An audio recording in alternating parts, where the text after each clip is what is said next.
중고등부 예배를 하나님께 드리시겠습니다. 전능하사 천지를 만드신 하나님 아버지를 내가 믿사오며 그 외아들 우리 주 예수 그리스도를 믿사오니 이는 성령으로 잉태하사 동정녀 마리아에게 낳으시고 본디오 빌라도에게 고난을 받으사 십자가에 못 박혀 죽으시고 장사한 지 사흘 만에 죽은 자 가운데서 다시 살아나시며 하늘에 오르사 전능하신 하나님 우편에 앉아 계시다가 저리로서 산자와 죽은 자를 심판하러 오시리라. 성령을 믿사오며 거룩한 공예와 성도가 서로 교통하는 것과 죄를 사하여 주시는 것과 몸이 다시 사는 것과 영원히 사는 것을 믿사옵나이다. 아멘.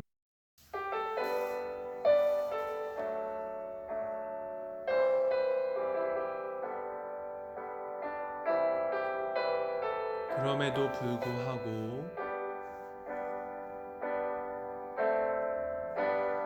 마음속에 어려움이 있을 때 마음속에 어려움이 있을 때 마음속에 어려움이 있을 때 주님 내게 먼저 오사 내 마음을 만지고 주님 앞에 나올 수 없을 때 주님 앞에 나올 수 없을 때 주님 앞에 나올 수 없을 때 주님 날 먼저 안으시네. 그럼에도 불구하고 날 사랑하시는 내 하나님의 사랑은 나의 모든 걸 덮고 그럼에도 불구하고 날 안아주시는 내 하나님을 부를 때 아버지라 부르죠. 마음속에 어려움이 있을 때 마음속에 어려움이 있을 때 마음속에 어려움이 있을 때 주님 내게 먼저 오사 내 마음을 만지고 주님 앞에 나올 수 없을 때 주님 앞에 나올 수 없을 때 주님 앞에 나올 수 없을 때 주님 날 먼저 안으시네. 그럼에도 불구하고 날 사랑하시는 내 하나님의 사랑은 나의 모든 걸 덮고 그럼에도 불구하고 날 안아주시는 내 하나님을 부를 때 아버지라 부르죠. 그럼에도 불구하고 날 사랑하시는 내 하나님의 사랑은 나의 모든 걸 덮고 그럼에도 불구하고 날 안아주시는 내 하나님을 부를 때 아버지라 부르죠. 내 하나님을 부를 때 아버지라 부르죠. 내 하나님을 부를 때 아버지라 부르죠.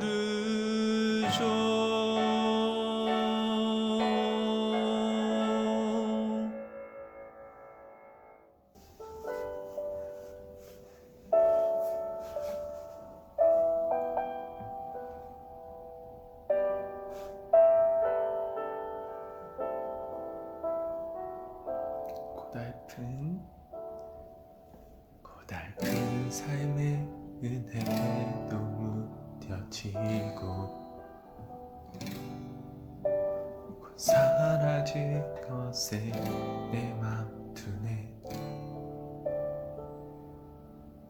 헛되고 헛된 것들을 바라보며 그 은혜를 놓치며 살았네. 주어진 삶을 묵묵히 살아가며 날 붙드신 주 예수를 보내. 사망 가운데 놓여진 나의 삶을 날 건지신 그 이름 예수. 나의 한숨을 바꾸셨네. 주를 향한 노래로, 소망의 노래로 나의 눈물 거두신 주 예수 이름 안에 살게 하소서.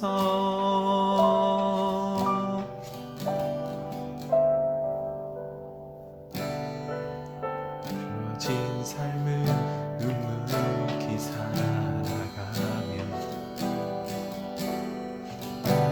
날 붙드신 주 예수를 보내.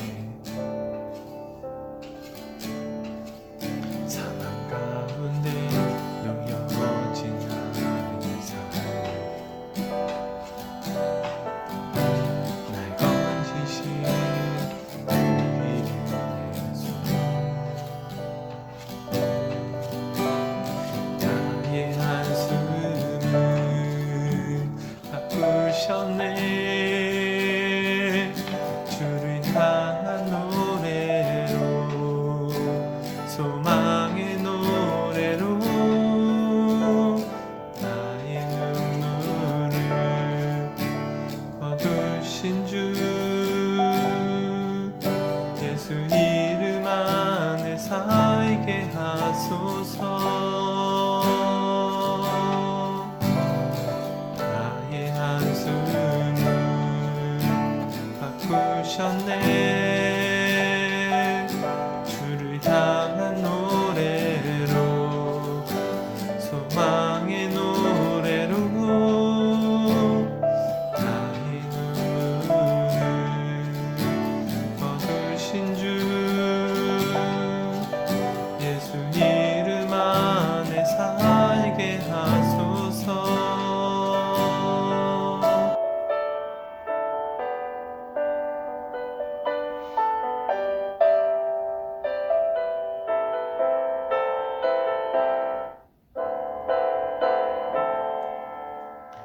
나의 한숨을 바꾸셨네.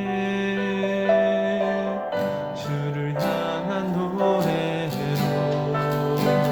소망의 노래로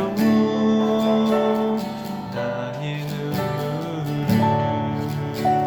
거두신 주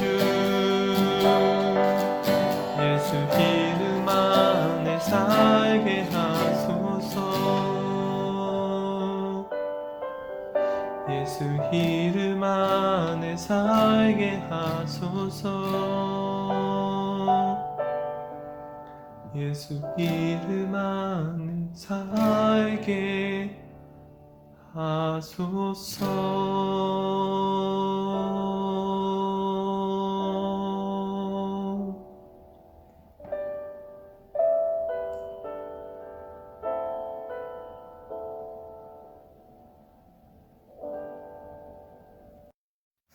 하나님 아버지 감사드립니다. 오늘 우리 중고등부 학생들이 하나님께 예배를 드릴 수 있도록 함께 해주신 것을 감사드립니다. 하나님 아버지, 오늘 예배를 드릴 때 우리 학생들이 하나님을 만나며 하나님께 가까이 나아갈 수 있도록 은혜를 베풀어 주세요. 하나님 아버지, 지금 코로나로 인하여서 함께 예배를 드리지 못하고 있습니다. 그러나 우리가 하나님께 예배를 드린다는 사실 하나만큼은 잊지 않게 도와주시고, 우리가 이 코로나가 해결된 후에 하나로 모여서 하나님께 기쁘게 예배를 드릴 수 있도록 우리 중고등부 학생들과 함께 하여 주세요. 우리 중고등부 학생들 지금 중요한 시기에 있습니다.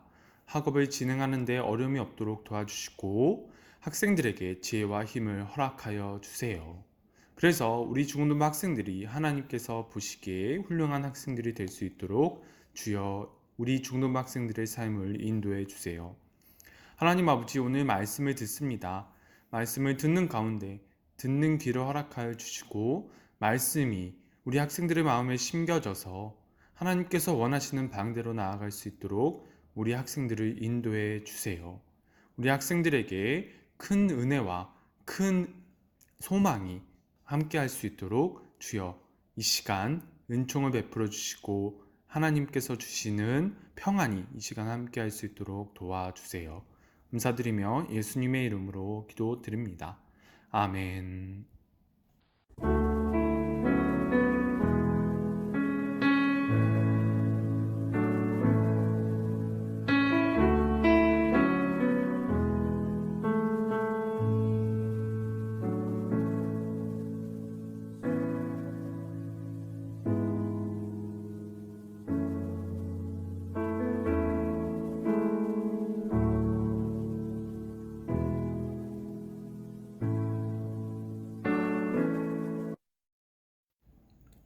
오늘 하나님께서 주신 말씀은 열왕기상 12장 18절에서 24절까지의 말씀입니다.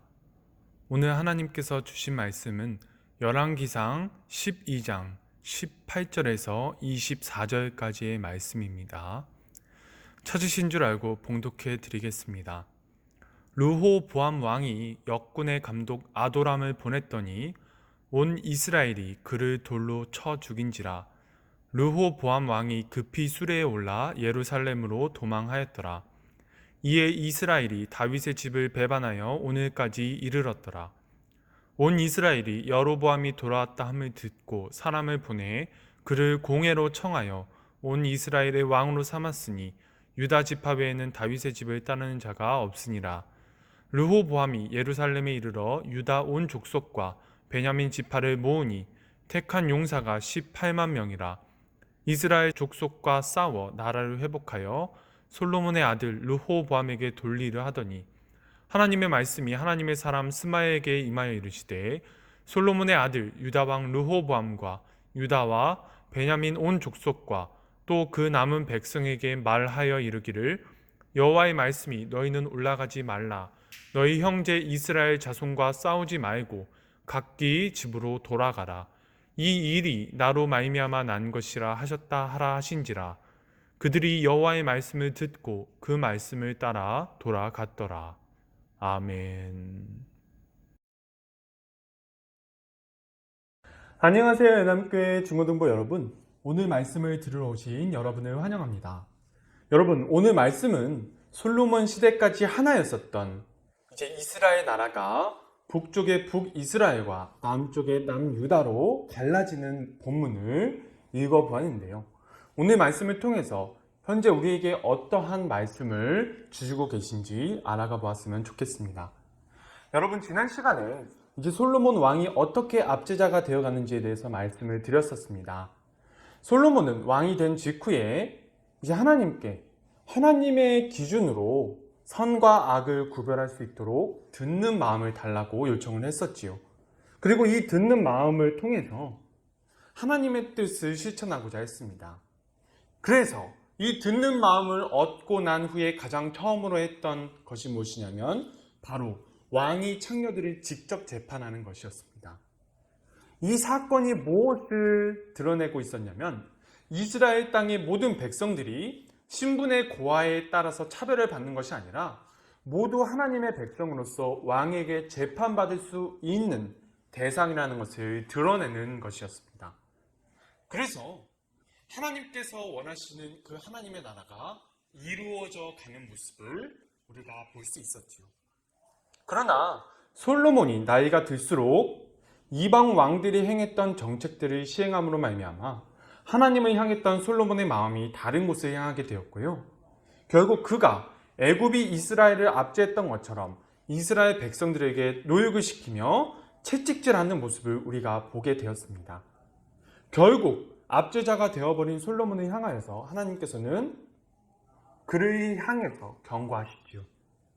하나님께서는 3번이나 나타나셔서 솔로몬에게 경고하셨지만 솔로몬이 듣지 않자 그에게 나라를 빼앗아 다른 사람에게 주시겠다고 말씀하셨습니다.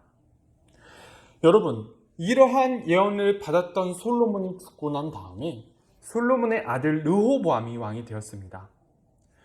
르호보암이 왕이 된 후에 이스라엘 백성들이 르호보암 왕에게 찾아와서 이렇게 애원해요. 당신의 아버지 솔로몬 왕이 우리에게 너무나 가혹한 노역을 지으셨습니다. 이제 당신이 왕이 되셨으니 우리에게 지워진 노역을 가볍게 해주시면 우리가 당신을 왕으로 섬기겠습니다. 이렇게 애원했어요. 그러나 르호보암 왕은 백성들의 애원하는 소리를 듣지 않고 더욱더 노역을 강하게 하겠다고 명령을 내려버립니다. 이 명령을 들은 이스라엘 백성들은 르호보암 왕에게 다윗 왕가에게 반기를 들게 되었어요. 그래서 이때부터 이스라엘은 실질적으로 2개의 나라로 갈라져 버리게 되어버립니다. 르호보암 왕은 자신의 명령을 지키게 하기 위해서 강제 노동 감독관 아도니람이라는 사람을 이스라엘 자손에게 보내버려요. 그러자 이스라엘 자손은 그를 향해 돌을 던져서 죽여버리고 맙니다. 이로 인해서 르호보암은 예루살렘으로 도망치고 말았고 이스라엘 자손은 다윗 왕가를 버리고 여로보암이라는 사람을 왕으로 세워버려요. 그래서 결국 르호보암과 여로보암 각각의 2사람의 왕이 세워져서 나라가 2쪽으로 쪼개져 버리고 말았습니다. 르호보암에게는 유다와 베냐민 2지파만 향하게 되었고요. 나머지 10지파는 여로보암을 따르게 되었습니다. 한편 예루살렘으로 도망친 르호보암은 자신을 버리고 독립한 북이스라엘을 되찾기 위해서 군대를 모집합니다. 이 군대는 18만 명이나 되는 군인들이었고 북이스라엘과 전쟁을 해서 북이스라엘 지역 사람들을 다시 르호보암의 지배 아래로 돌리려 했습니다. 그러자 하나님께서는 스마야라는 선지자를 남유다 사람들에게 보내셔서 나라가 2쪽으로 쪼개진 것은 하나님의 뜻이니 형제인 이스라엘 자손과 싸우지 말라고 말씀하세요. 이 말씀을 들은 남유다 사람들은 하나님의 말씀을 듣고 군대를 해산하여 자신들의 집으로 돌아갔습니다. 여러분, 그렇다면 하나님께서 이러한 상황을, 이러한 사태를 어떠한 마음으로 바라보고 계셨을까요? 여러분, 우리가 한 가지 전제를 깔고 가야 되는 것이 있다면 그것은 바로 하나님께서는 이스라엘을 2개의 나라로 나누기를 원하지 않으셨다는 것입니다. 하나님께서 솔로몬에게 3번이나 나타나셔서 다시 하나님께로 돌아오라고 말씀하신 것도 차선책을 선택하고 싶지 않으셨던 하나님의 마음을 보여주는 거예요. 그러나 솔로몬은 하나님의 마음을 알려고 하지 않았고 하나님을 버림으로 말미암아 하나님께서 차선책을 선택하게 만드셨습니다. 그 차선책이란 나라를 2쪽으로 나누신 후에 한쪽이라도 하나님께 돌아오도록 만드시려는 것이었지요. 그러나 결국 솔로몬과 르호보암은 하나님의 마음을 깨닫지 못하고 나라를 2쪽으로 쪼개버리는 결과를 내버리고 말았습니다. 그리고 2쪽으로 쪼개진 나라를 억지로 다시 하나로 만들기 위해서 지금 남유다 사람들이 자신들의 형제 북이스라엘을 향해서 칼을 들고 있는 것입니다. 여러분, 그렇다면 하나님께서 이 전쟁을 막으신 이유가 이제 분명히 나와 있지만 더 구체적인 이유를 우리가 알아가 보도록 할게요. 여러분, 하나님께서 이 전쟁을 막으신 구체적인 이유는 오늘 본문 말씀의 2개의 단어를 통해서 알 수 있는데요. 우선 첫 번째 단어를 말씀드리도록 하겠습니다. 24절에 나오는 단어인데요. 바로 너희들은 싸우지 말라라는 단어입니다. 여러분, 이 단어가 한글 성경에서는 능동으로 표현되지만 이게 제대로 번역을 해보면 수동태로 쓰여집니다. 너희들이 싸움을 당하지 말라라는 말로 이렇게 번역을 할 수 있는데요. 표현이 좀 어렵지요. 이 어려운 표현을 제대로 해석하기 위해서는 이 단어가 쓰여진 다른 본문을 우리가 보면 될 것입니다. 이 단어가 쓰여진 말씀은 신명기 1장 42절 말씀인데요. 이 말씀은 하나님께서 이스라엘의 반역에 대하여서 벌을 내리신 후에 이스라엘의 편에 서서 싸워주지 않으실 것이라고 확언하시는 본문 가운데 쓰여졌습니다. 쉽게 말씀드리면 하나님께서는 지금 너희와 함께 해주지 않으실 것이라고 말씀하시는 거예요.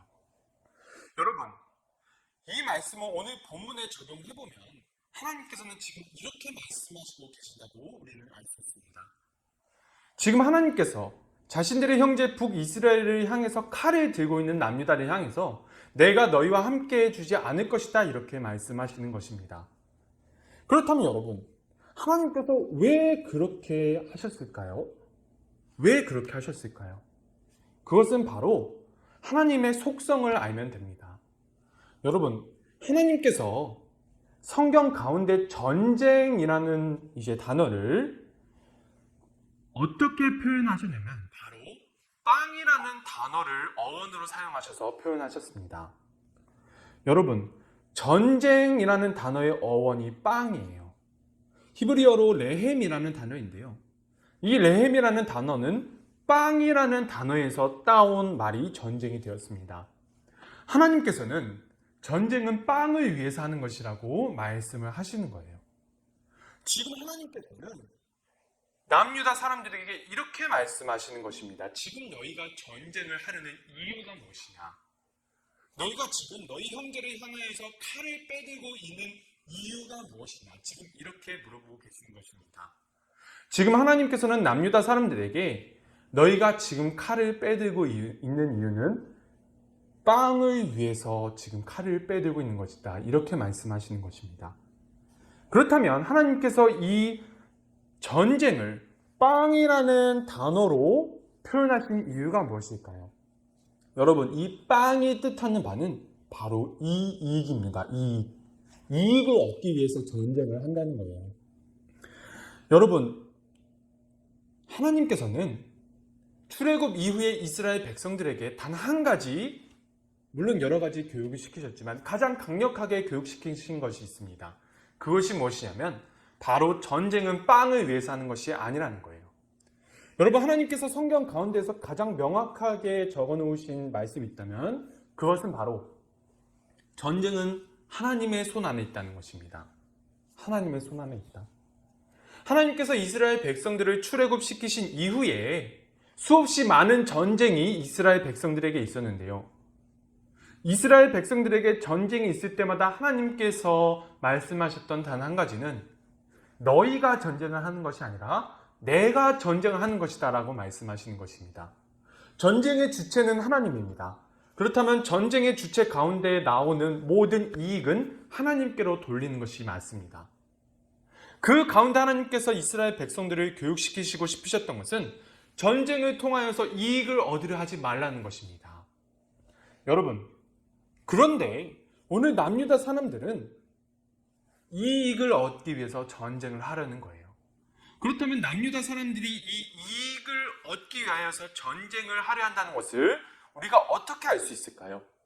바로 21절에 나오는 또 다른 핵심 단어를 통해서 알 수 있습니다. 바로 르호보아메게라는 단어입니다. 여러분, 이 단어는 르호보아메게로라고 번역할 수도 있지만 르호보암을 위하여라는 단어로도 번역할 수도 있습니다. 여러분, 지금 남유다가 전쟁을 하려는 이유가 북이스라엘을 하나님께로 돌리게 하기 위해서인가요? 아니면 인간 왕에게 돌리기 위해서인가요? 지금 남유다는 인간 왕에게 나라를 돌리기 위해서 지금 전쟁을 하려는 것입니다. 르호보암은 자신의 아버지 솔로몬이 하나님의 백성을 향하여서 행했던 압제를 그대로 행하려고 했지요. 그로 인해서 하나님께서 선택하셨던 차선책이 실행됨으로 말미암아 나라를 잃어버렸습니다. 그런데 그러한 상태에서 자신의 잘못을 되돌아보지 않고 하나님께로 돌아가려고 하지 않는 상태에서 자신이 행하려고 했던 압제를 행하지 못하게 되자 다시 그 압제를 억지로라도 행하게 하기 위해서 북이스라엘을 향하여서 칼을 빼들고 있는 것입니다. 여러분, 이러한 모든 모습들은 하나님께서 절대로 원하지 않으시는 모습이었어요. 하나님께서는 두 개의 나라로 만들기를 원하지 않으셨지만 두 개의 나라로 만드신 다음에 하나라도 하나님께로 돌아오기를 원하셨는데, 지금 르호보암은 그러한 하나님의 마음을 무시하고 압제를 행하는 자신의 지배 아래로 자신의 형제를 다시 끌어모으기 위해서, 억지로 데려오기 위해서 형제를 향하여 칼을 빼들고 죽이려고 하는 것입니다. 하나님께서는 이것이 잘못되었다고 말하시는 것입니다. 여러분, 그렇다면 하나님께서 이 본문 말씀을 통하여서 오늘 여러분과 전도사님에게 무엇을 말씀해 주시고 싶으신 것일까요? 여러분, 하나님께서는 지금 너희가 빵을 위해서 싸우고 있느냐라는 물음을 던지시면서 그 이면에 또 다른 하나님의 마음을 보여주시는 것입니다.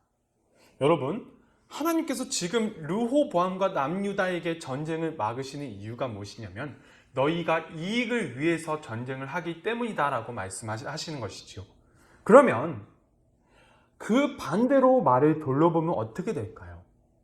너희가 지금 이익을 위해서 형제를 죽이려 하느냐? 그러면 너희는 절대로 두 개의 나라를 하나로 합칠 수 없다. 너희가 너희의 이익을 위해서 형제를 죽이려 하고 하는 것이 아니라 너희의 형제를 살리기 위해서 너희가 어떠한 행동을 한다면 너희 두 나라가 하나로 합쳐질 수 있을 것이다. 이렇게 이면의 말씀으로 우리에게 말씀해 주시고 계시는 것입니다. 빵을 위해서, 이익을 위해서 칼을 드는 것이 아니라 생명을 위해서 형제를 살리라고 말씀하시는 것입니다. 하나님께서는 이렇게 말씀하시는 것입니다. 내가 이스라엘을 두 나라로 쪼갰지만 영원히 그렇게 하지는 않을 것이다. 하나님께서 이렇게 확언하셨어요. 이 말씀이 무엇을 뜻하냐면 두 개의 나라 중 하나의 나라라도 하나님께로 돌아온다면 하나님께서 그 나라를 통해서 두 개의 나라를 하나로 만들어 주시겠다는 말씀인 것입니다. 두 개의 나라 중 하나라도 압제 없는 나라를 만들어 간다면, 다른 한 형제를 품을 수 있는 나라로 만들어 간다면 두 개의 나라를 하나로 만들어 주시겠다고 말씀하시는 것입니다. 너희가 너희 형제를 착취하는 대상으로 보는 것이 아니라 너희의 이익을 달성하기 위해서 착취해야만 하는, 압제해야만 하는 대상으로 보는 것이 아니라 그 형제를 살려야 하는 대상으로 보고 가장 공정하고 가장 올바르게 대해야만 하는 대상으로 본다면 다른 한 나라가 너희에게 돌아올 것이다. 너희가 그런 나라가 그 상태가 되었을 때 내가 그때 두 나라를 하나로 만들어 줄 것이다. 이러한 속마음을 하나님께서는 우리에게 보여주시는 것입니다. 여러분, 하나님께서는 남유다 백성들에게 이렇게 말씀하시고 계신 거예요. 너희가 압제를 행하려 하는 것이 아니라 너희가 정말로 형제를 살리기 위해서 행동한다면, 너희가 지금 행하고 있는 이 압제로부터 벗어나서 정말로 인간이 인간답게 살 수 있는 나라를 만들어 간다면 너희 형제 북이스라엘이 너희에게로 다시 돌아올 것이다. 너희가 이익을 얻기 위해서 북이스라엘을 착취했다면, 그로 인해서 너희의 형제 북이스라엘이 너희로부터 멀어졌다면 너희가 북이스라엘 형제를 착취하려는 대상이 아니라 다시 하나로 합쳐져서 다시 가장 행복한 삶을 살기 위해서 같이 동력하고 같이 살아야 하는 대상으로 보게 된다면 너희는 다시 하나의 나라가 될 수 있을 것이다. 이렇게 말씀하시는 것입니다.